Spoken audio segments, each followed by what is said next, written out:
الحمد لله رب العالمين والعاقبة للمتقين ولا عدوان إلا على الظالمين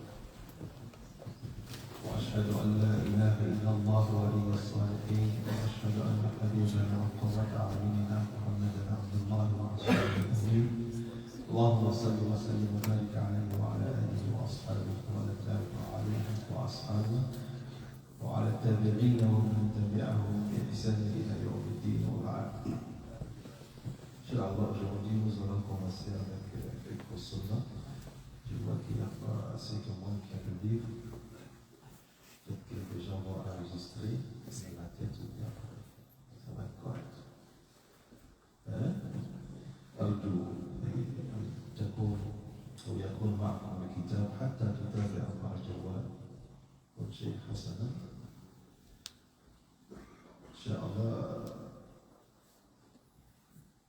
الأخ نور الدين جزاه الله خير أرسل إليكم هذه الصفحة، وهذه الصفحة فيها معلومات كثيرة جدا لعلنا سنأخذ وقت طويل على هذه الصفحة، وهي عبارة عن مقدمة أو تمهيد، لأنه من دأب المؤلفين الذين يكتبون في الفنون إذا وصلوا إلى باب معين، باب بأهمية، فإنهم يقدمونه بشيء يلتفتون بذلك أنظار الناس إلى أهمية الباب. هو مفروض كمؤلف أو كاتب في الموضوع يبدأ مباشرة بتعريف البيت، لكن قبل أن يعرف البيت يذكر شيئا من أهمية البيع عبر النصوص، وهو غالبا يعتمد على الأحاديث حتى يوافق المضمون ما يعني يوافق الاسم المسمى، الاسم يكون موافقا للمسمى، المسمى هو المضمون، الشيء الذي كتب، والاسم الذي جعل للكتاب يكون بينهما توافق، لأن الكتاب سماه فقه السنة، وهو يعتمد كثيرا ويذكر كثيرا السنة et الأحاديث. Donc comme nous avons souligné la semaine passée que nous allons essayer de suivre un livre dans la jurisprudence, et nous avons choisi Fiqh Sunna, la jurisprudence qui est tirée du Sunna, qui est pour As-Sayyid Sabiq rahimahullah. Et nous avons choisi la partie des transactions, du commerce. Comment la vente se fait entre les gens dans la vision islamique. Donc aujourd'hui nous allons commencer avec l'introduction qu'il a mis dans la page 88. Il commence toujours avec une introduction avant d'entamer le sujet. Il devrait directement nous donner la définition jurisprudentielle de ce thème qui est la vente. Est-ce que quand on dit la vente, islamiquement parlant, ça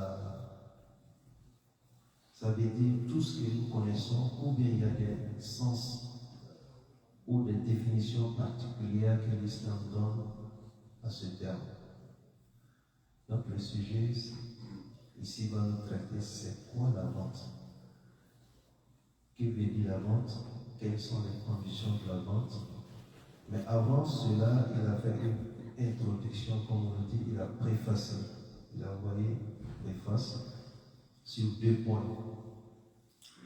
Le premier point, ça concerne les hadiths qui nous incitent, qui nous encouragent à sortir des bonheurs pour aller chercher nos substances.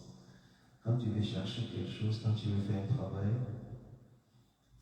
les indices dans ce contexte d'échange, de chercher la substance, il y a beaucoup d'indices qui nous incitent en tant que musulmans de se lever bonheur.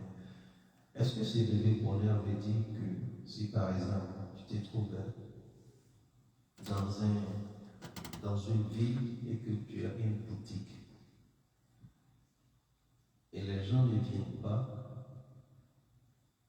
où tu es situé si ce n'est pas à 10 heures, est-ce que se lever bonheur pour aller commencer tes activités veut dire il faut prier, il faut aller ouvrir la boutique?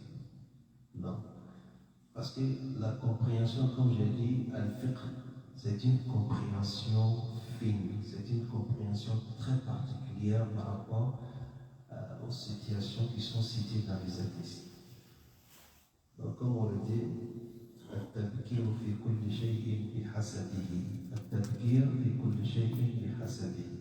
Donc, dans toute chose, quand on dit de bonheur, est relative par rapport à la situation de la personne. Donc, comme j'ai dit, il y a 2 points sur lesquels il a traité cette introduction. Sortie de bonheur, et puis le fait d'apprendre les jugements de ta religion dans toutes les activités commerciales. Quand tu veux être un vendeur de voitures, la première des choses, il faut apprendre qu'est-ce qui est licite, qu'est-ce qui est illicite, haram ou halal dans ce domaine. Donc ça c'est une obligation. Donc vous allez voir dans ce chapitre, il a mis طلب العلم فريضة على كل مسلم. Donc quand il dit طلب العلم, c'est un hadith authentique, فريضة على كل مسلم.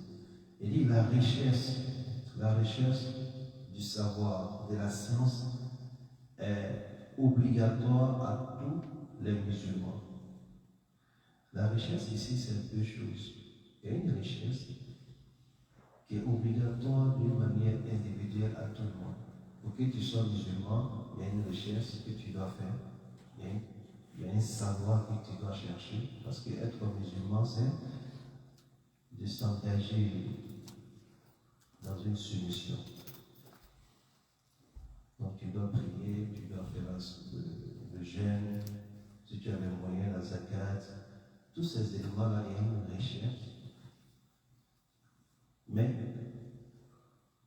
quand tu es musulman et que tu veux exploiter les mines, par exemple, toi, en tant qu'un musulman exploiteur de la mine, tu dois faire une autre richesse. Et cette richesse, ça concerne quelles sont les parties licites et illicites par rapport à ton domaine. Tu es musulman, tu travailles dans le domaine numérique.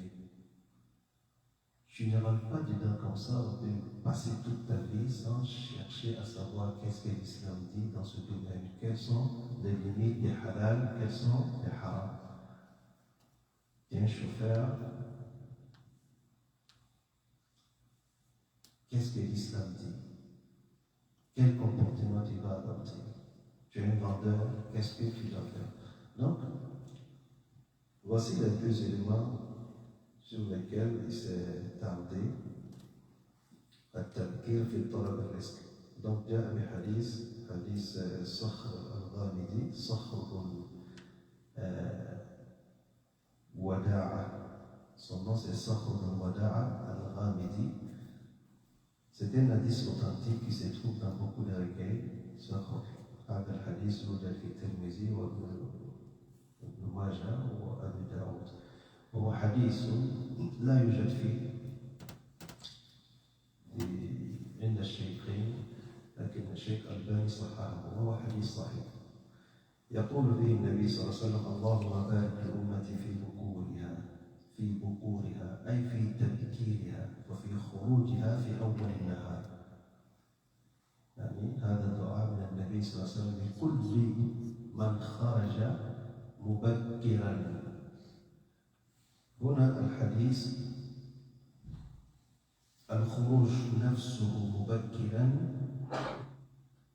فيه بركة، الخروج نفسه فيه بركة، والخروج مبكرا يفهم منه أن هذا الشخص يبدأ نهاره وهو في ذمة الله.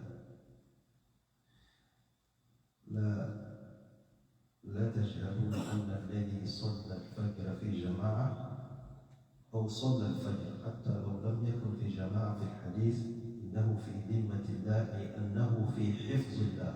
هنا ذمة الله ليس أنه مات، إنما يكون تحت وقاية الله وحفظ الله من الشيطان.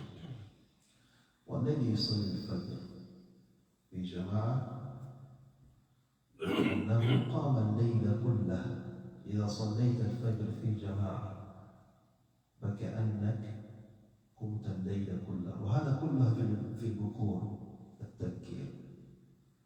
الذي يصلي العشاء في جماعة كان كقيام نصف الليل، والذي صلى الفجر في جماعة قيام الليل. والتبكير يكون فيه شهادة الملائكة لهذا المبكر الذي جاء وصلى، لأن الملائكة يتعاقبون فيكم بالليل والنهار. هناك مجموعة من الملائكة يشاهدون صلاة الفجر، وملائكة يشاهدون صلاة العصر. من الفجر حتى العصر هؤلاء يرجعون، ثم من العصر إلى الفجر التالي يكون مجموعة أخرى يرجعون إلى ربهم، فيسألهم ربهم كيف تركتم عبادي؟ يقولون تركناهم وهم يصلون. شهادة الملائكة.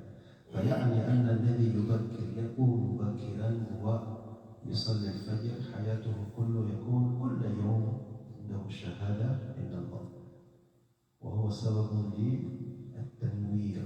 تنوير الشخص يكون منورا يوم القيامة. بشر المشائين إلى المساجد أو في الظلم إلى المساجد بالنور التام يوم القيامة. حديث صحيح. كل من يمشي سواء ركبت السيارة لكن جئت في وقت الظلمة، لأن هذا الوقت وقت الفجر فيه الظلمة، الناس ينامون لكنك تأتي في الظلام، وهذا الظلام يحول لك يوم القيامة بالنور التام كما في الحديث. وهذا التبكير يكون فيه سبب لرؤية الله. في الحديث أكد النبي صلى الله عليه وسلم أننا سنرى ربنا يوم القيامة، وهذه الرؤية تكون بدون أي مشوبة، يعني يكون الرؤية ظاهرة وليس فيه يعني الازدحام.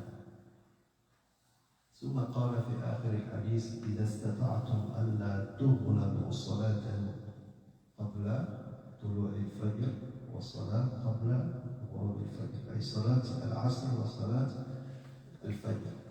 ومشاهدة بالتبكير يعني إلى صلاة الفجر إنه من علامات المؤمنين، لأن المنافق أعظم أو أشد الصلاة على المنافق ما هي؟ صلاة الفجر والعشاء. العشاء والفجر. هذا درسنا بحث سيكون فيه الناس يبحثون. طيب أرجو يعني الأسبوع الجاي هل هو العشاء أو الفجر موجود؟ الثاني ما هو؟ العشاء أو العصر؟ البردين. هذه كلمة البردين، لكن ما معنى البردين؟ ابحثوا كلمة فقط ادخلوا وأفيدونا جميعا. بارك الله فيكم. هذه من فوائد التبكير، زيادة على كون التبكير نفسه بركة. أنه دعاء من النبي صلى الله عليه وسلم. Donc, nous avons souligné ici le fait de se lever tôt et de sortir de bonne heure. Le fait de se lever déjà, c'est une bénédiction. Quel que soit ce que vous allez faire après, c'est une bénédiction parce que le prophète sallallahu nous a fait demander cette bénédiction pour ceux qui se lèvent tôt, qui sortent tôt, qui vont à leur préoccupation ou bien qui vont à la recherche de leur substance tôt. Donc ça, c'est le fait déjà de se lever tôt. Mais au-delà de cela, ou en plus de cela, le fait de se lever tôt, il y a beaucoup d'avantages à l'islam. On a beaucoup d'avantages. Nous avons cité quelques avantages. Parmi ces avantages, dans le hadith, quand vous vous levez tôt et que vous priez la prière du Fajr, vous êtes sous la protection d'Allah subhanahu wa ta'ala. Ça, c'est un hadith authentique. Vous commencez votre journée avec une bénédiction et sous la protection d'Allah subhanahu wa ta'ala. Ça, c'est énorme. Et aussi, vous êtes parmi ceux qui sont cités auprès d'Allah chaque jour. Parce qu'il y a deux groupes des anges qui s'alternent. Deux groupes des anges, il y a une alternance entre eux chaque jour en 24 heures. Premier groupe, ils sont là à partir de Asa jusqu'à Al-Fajr. Les deuxièmes, ils viennent prendre le relais à Fajr jusqu'à Al-Asa prochain. Et ces groupes-là, quand ils retournent auprès d'Allah subhanahu wa ta'ala, tel qu'il est cité dans le hadith, Allah leur demande, alors il sait très bien comment vous avez trouvé mes serviteurs. Ceux qui sont partis au moment de Fajr, c'est après la prière de Fajr, ils vont citer les noms de ceux qui ont prié Fajr. Donc ça fait un plus sur la bénédiction de la personne. Et nous avons dit aussi le fait que tu te lèves tôt, tu pries Fajr, au moment de venir prier Fajr, ou bien de se lever pour prier Fajr, c'est un moment de l'obscurité. Il y a des ténèbres. Cette obscurité sera changée pour la personne en lumière, comme il a été dit dans le hadith. Et tout ça commence quand la personne meurt et qu'elle rentre dans sa tombe. Ce sont des délices qui commencent une fois qu'on n'est plus dans ce monde. Parce qu'il ne faut pas comprendre que tout ça, ce sont des délices quand il va voir Yom al-Qiyamah. Non. Il y a une hadith qui dit quand tu meurs, ta résurrection est commencée. Tout ce que tu dois avoir comme bien, tout ce que tu dois avoir comme délice, ça commence. La forme réelle, c'est Allah subhanahu wa ta'ala. Ça veut dire que quand tu n'es plus, et personne ne sait quand il ne sera plus ici. On sait tous sur les actes de naissance, les dates de naissance. Tout le monde sait, mais personne ne sait la date du décès. Ça, c'est Allah subhanahu wa ta'ala qui sait. Donc, voici, et ça fait partie aussi des éléments qui font que la personne sera parmi ceux qui vont voir directement Allah subhanahu wa ta'ala. C'est le fait de prier Al-Fajr. Ça, c'est la première partie. Donc, dans je peux dire peut-être ces 3 points. Et là, il dit Al-Kasr al-Halal, Ana Ali karramallahu wajhah. Vous allez trouver dans les livres, on va faire ça en arabe, puis on va revenir. On a pas de kutub, خاصة الكتب من أتباع أبي الحسن الأشعري غالبا يكتبون علي كرم الله وجهه، بدلا أن يقولوا رضي الله عنه يقولون كرم الله وجهه. هذه الكلمة الأحسن ألا يذكر، الأحسن ألا يذكر، لكن غالبا يكتبونها اتباعا لبعض المؤلفات التي كانت من الروافض، لأن أول من أطلق هذه الكلمة على علي هم الروافض الشيعة، فهو شيء غير محمود. يقول تعالى: السابقون الأولون من المهاجرين والأنصار والذين اتبعوهم بإحسان رضي الله عنهم ورضوا عنه. الصحابة رضي الله عنهم، إذا ذكرت اسم الصحابي تقول رضي الله عنه، هذا هو الثابت في الكتاب. أما كرم الله وجهه فالأحسن أن لا يذكر. ويقولون بأن علي من أسباب، يقولون علي لم يطلع على عورة أي شخص، وأنه ما سجد أبدا في حياته لصنم، لأنه كان أول من آمن بالنبي من الصبيان، فخصصوه بهذا. هذه من الأسباب، وإن كان هذا صحيحا لكن تخصيصه يحتاج إلى دليل، فليس هناك دليل. فالأحسن أن نقول على علي رضي الله عنه بدلا أن نقول كرم الله وجهه، فاتباع النص أولى من الابتداع، حتى وإن كان سبب الابتداع صحيحا، حتى وإن كان سبب الابتداع صحيحا.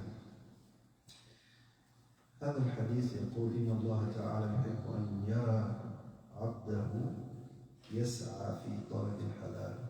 حب الله للعبد، أي عبد سعى في طلب الحلال، والحلال وضد الحرام. الحلال بين والحرام بين، وبينهما أمور مشتبهات.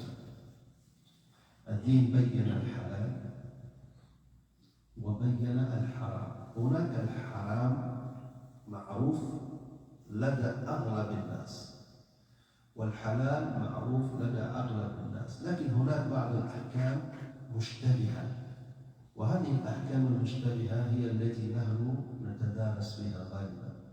أحيانا آتي أقول يعني حالة افتراضية ونحاول نناقش، هذه كلها داخلة في أمور مشتبهات لا يعلمها كثير من الناس، فهذا يسأل أهل الذكر، فاسألوا أهل الذكر إن كنتم لا تعلمون. الحلال بين والحرام بين، وبينهما أمور مشتبهات. حديث نص حديث. فالله يحب العبد أن يسعى في طلب الحلال، بمعنى أي عمل كتبت السيرة الذاتية تنصيبي، كتبت السيرة الذاتية تريد تبحث عن عمل، أول شيء البحث عن أي عمل، هذا هو أول سؤال. المسلم هذا العمل الذي أسعى له هل هو يدخل فيما حرمه الله أو هو حلال؟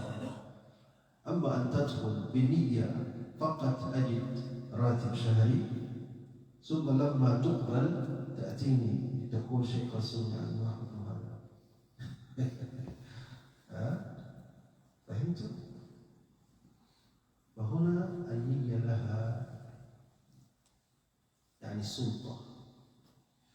ما تدخل في العمل وتكمل الإجراءات كلها، ثم لما تبدأ شهر شهرين وبدأت يعني تنظم حياتك بهذه الرواتب الشهرية، الآن يبدو لك أن في هذا العمل كذا وهذا العمل كذا، عندك شبهات، ثم تأتي وتجعل نفسك في حرج.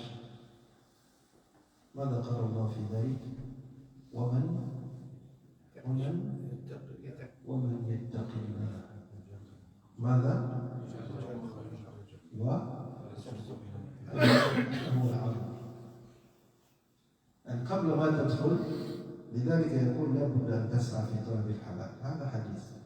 لكنك إذا ما سعيت أول الأمر في طلب الحلال ستتعب، ستكون مهموم البال، لأن المسلم إذا كان مهموم البال هو في عمل لكنه غير مرتاح لهذا العمل من أجل تعليمات الدين، غير مرتاح. والغني، تعريف الغني في الشريعة هو الذي يعني يرضى بما قسم الله له وهو مرتاح حتى وإن كان قليل فهو مبارك. أما تجد عندك ملايين لكنك يعني مشكوك غير مرتاح، وأحيانا ما تنام، وأحيانا تأتيك يعني أحلام صعب، لأن الإنسان مكون من شيئين، هذه الروح والجسد. الجسد ليس له أي شيء، لكن الروح إذا كان الروح تتعب فلن تكون مرتاحا. لذا السعي في طلب الحلال. Donc le deuxième point, on va pas dire tous les hadiths, طلب الحلال واجب على كل مسلم. هذه كل أحاديث في النقطة الثانية. Donc le deuxième point, ça concerne le fait de faire la recherche dans le domaine dans lequel tu veux t'investir, dans lequel tu veux travailler, dans lequel tu as commencé à préparer ton CV. Dans lequel tu as commencé à préparer ton CV. C'est très important. Donc le hadith nous dit, la première des choses, il faut chercher à connaître. Ce domaine dont je suis en train de viser, est-ce qu'il y a des choses qui ne vont pas avec la religion? Parce que si tu ne fais pas ça, tu vas, après avoir commencé à travailler dans le domaine et que tu fais des découvertes, tu serais toujours soucié. Tu serais toujours dans l'inquiétude. Tu ne serais pas à l'aise. C'est quand tu es en bonne santé dans ton corps, tu fais du sport, mais tu es malade dans ton âme, dans ton esprit. En tant que musulman, tu es vraiment gravement malade. Quand tu n'es pas à l'aise, tu n'es pas vraiment, tu ne reçois pas la quiétude dans ta vie, parce que ton âme, quelque part, ou bien ton esprit n'est pas travaillé par rapport à ce que tu fais comme travail. Et nous sommes appelés à travailler, ça fait partie de ce que l'islam a demandé. Ta'amirul ard. Ta'amirul ard, c'est quoi? Ta'amirul ard, il faut travailler, il faut contrôler, il faut développer. Mais quand toi, ta vie va se passer dans le développement de ce qui est shubuhat, ce sont des équivoques, ce sont des choses qui ne sont pas claires. Tu n'es pas à l'aise, ça devient problématique.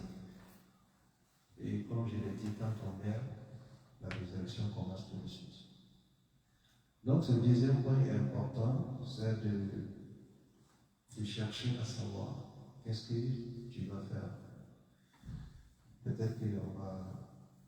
Le troisième point, il va y avoir trop de développement. Wujub al-ilm. Je pense que j'ai déjà parlé de ça. Donc je vais terminer avec... il y a une jeune qui est venue me voir, ça fait très très longtemps. Il est venu me voir, ça fait pas longtemps. Et c'était un coursier dans le domaine des ventes des maisons. Et il gagne très bien sa vie. Il gagne très très bien sa vie. Mais quand il est entré, il était tellement soucié. Je voyais en lui quelqu'un qui n'est pas tranquille. Tourmenté. Hein? Tourmenté. Tourmenté. Côté financier, côté pécuniaire, comme on dit, je pense qu'il gagne très bien sa vie. Mais quand il me parlait, c'est comme quelqu'un qui était tourmenté.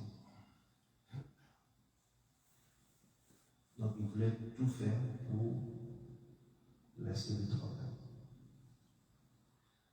Donc, ça rejoint un peu ce que nous sommes en train de dire. Il ne faut pas regarder le gain, qu'est-ce que je vais trouver directement. Et ça, c'est valable pour nous, les parents aussi. Il faut orienter les enfants. Parce que quand la personne commence, quand un être humain commence, il s'habitue. Et quand il s'habitue, ce serait très difficile de le défaire. Quand tu ne fais rien, il y a des habitudes que tu ne peux pas avoir. Mais quand tu commences à faire quelque chose, et tu commences chaque semaine, chaque 2 semaines, tu reçois de l'argent. Tu commences à développer ta vie. Tu commences à planifier plein de choses. Au bout de quelques mois, tu t'habitues à ça. Et soudain, tu vas voir que non, ce que je suis en train de faire, je viens de tomber sur une hadith, ou bien je viens de tomber. Et tu commences à chercher, et tu vois tout ce que là ulama dit par rapport à ce que tu fais, c'est pas bon. Là, tu te trouves dans une situation très très délicate. Donc, c'est ce qu'il nous dit, vraiment, il faut chercher. Tout ça, ce sont des introductions avant de commencer à donner les enseignements ou les instructions prophétiques par rapport aux transactions. Inch'Allah, on va se limiter à ça. Et s'il y a des questions, on va prendre 5 minutes pour répondre aux questions. On va demander, Inch'Allah, la semaine prochaine, on va demander à Nourdine. Si on n'a pas la version française, parce qu'on n'a pas trouvé sur Internet, on va acheter la version française, et puis chaque semaine, on va imprimer. Et on va vous distribuer. Mais quand on vous distribue, et que la semaine prochaine, où je viens, il n'y a personne qui a envoyé, là, on va arrêter. Hein? Parce que pourquoi je dis ça, il faut suivre. Quand tu vas suivre le livre, puis tu vas essayer de mettre des notes, après 2, 3, 4, 5, 6 mois, toi-même tu peux prendre ce livre et enseigner les gens.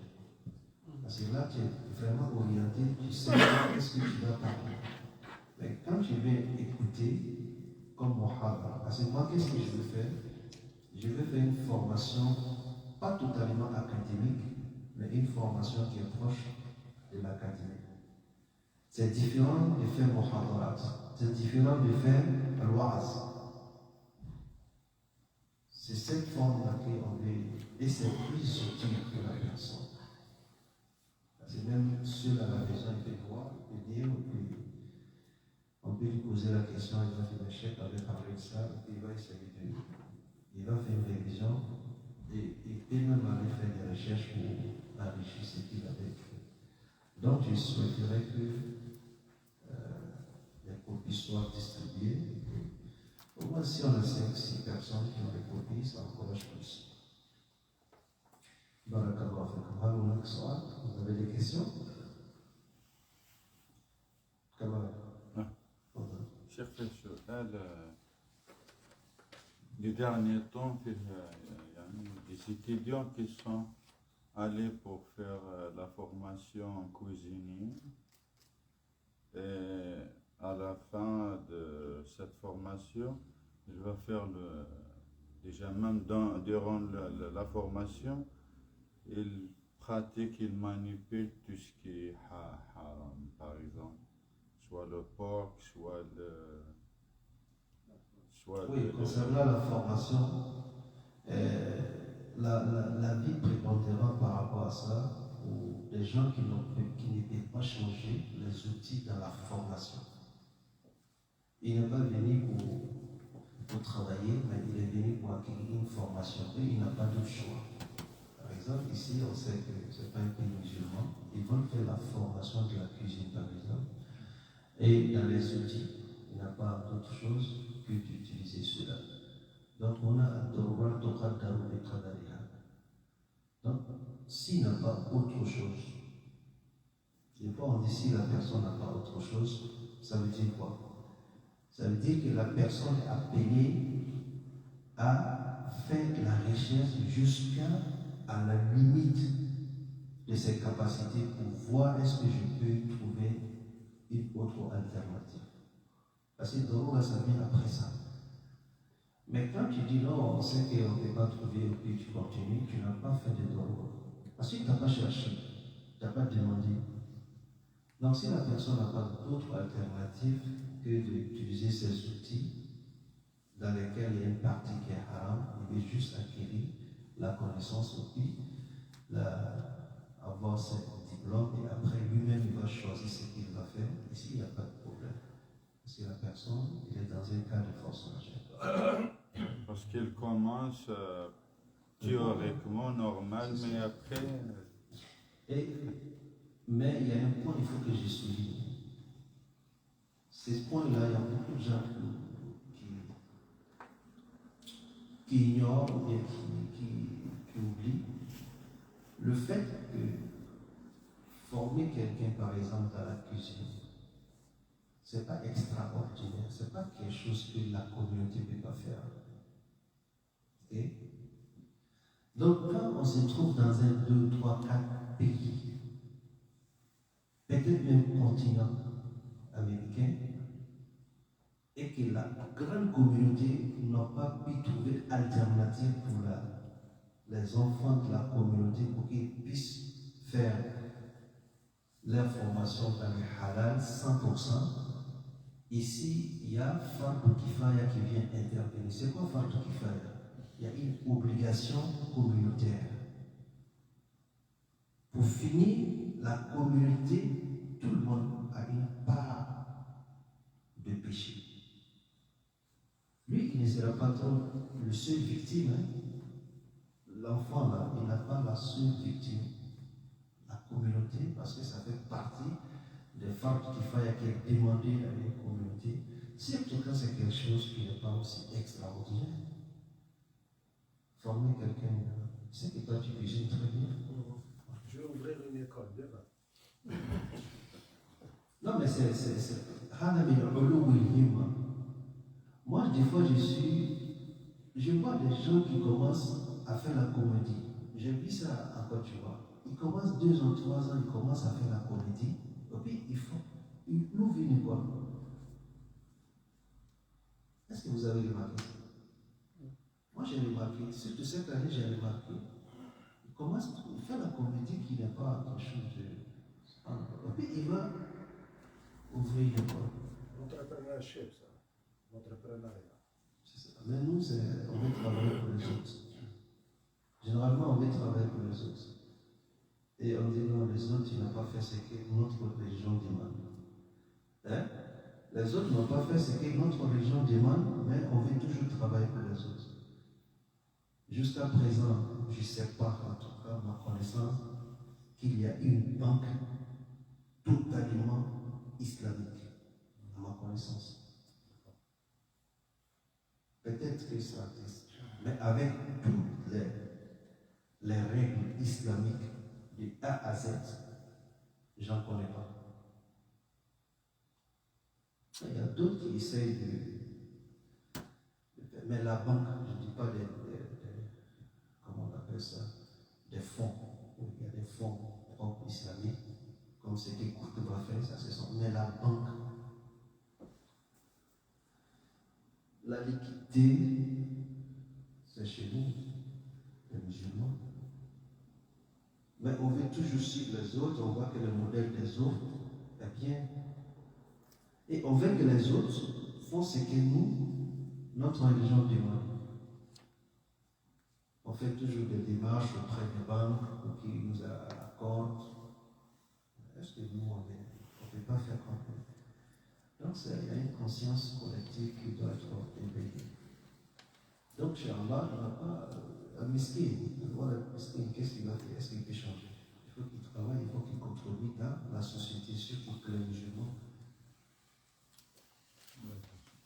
هذا والله أعلم سبحانك اللهم وبحمدك نشهد أن لا إله إلا أنت نستغفرك ونتوب إليك وآخر دعوانا الحمد لله رب العالمين والسلام عليكم ورحمة الله وبركاته.